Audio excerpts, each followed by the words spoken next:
లో బీపీతో బాధపడుతున్నారా? లైట్ తీసుకోకండి. ఆరోగ్యంపై లో బీపీ ప్రభావం ఉంటుందనే విషయం తెలిసినప్పటికీ చాలా మంది లో బీపీ సమస్యను లైట్ తీసుకుంటుంటారు. హై బీపీ సమస్యను చూసినంత తీవ్రంగా ఈ సమస్యను చూడరు. కానీ లో బీపీ సమస్య కూడా తీవ్రంగా దాని ప్రభావం ఆరోగ్యపై ఖచ్చితంగా ఉంటుంది అంటున్నారు హెల్త్ ఎక్స్పర్ట్స్. అందుకే ఇంట్లోనే లో బీపీ సమస్యను నయం చేసుకోవడానికి ఉన్న మార్గాల గురించి ఇప్పుడు తెలుసుకుందాం.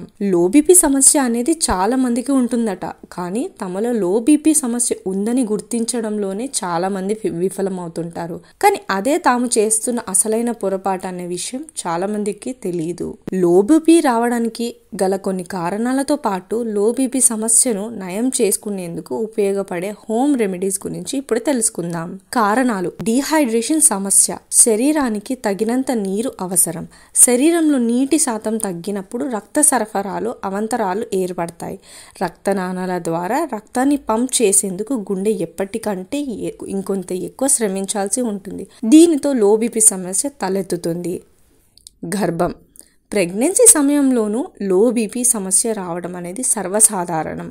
గుండెకు సంబంధిత సమస్యలతో బాధపడే వారికి శరీరంలో రక్త ప్రసరణ పనితీరు అంతరాయం కలిగిస్తుంది. అందుకే గుండె సరిగ్గా పనిచేయకపోయినా, శరీర అవసరాలను తగినంత రక్తాన్ని పంప్ చేయలేకపోయినా లో బీపీ సమస్య వస్తుంది. పోషకాహార లోపం. వైటమిన్ B12, ఐరన్ వంటి కొన్ని పోషకాహార లోపం వల్ల బ్లడ్ ప్రెషర్ పడిపోతుంది. ఇది రక్తహీనతగా మారుతుంది. ఉప్పు మోతాదును పెంచండి. ఉప్పు అనేది మోతాదులో తీసుకోవడం, అలాగే తక్కువ మోతాదులో తీసుకోకూడదు. ఉప్పు తగినంత మోతాదులో లేకపోతే బ్లడ్ ప్రెషర్ పడిపోతుంది. పండ్లు, కూరగాయల నుండి సహజంగా లభించే ఉప్పుతో పాటు మీరు రోజువారీ ఆహారంలో కనీసం 1 టీ స్పూన్ ఉప్పు కలపాలని హెల్త్ ఎక్స్పర్ట్స్ చెప్తున్నారు. ఫ్లూయిడ్స్ ఎక్కువగా తీసుకోండి. మీ శరీరం డీహైడ్రేషన్ బారిన పడకుండా ఉండడానికి కనీసం ప్రతిరోజు 2-3 లీటర్ల నీరు తీసుకోవడం ఎంతో అవసరం. కెఫిన్. లో బీపీ సమస్య నుంచి తాత్కాలికంగా ఉపశమనం కోసం కెఫిన్ తాగొచ్చు.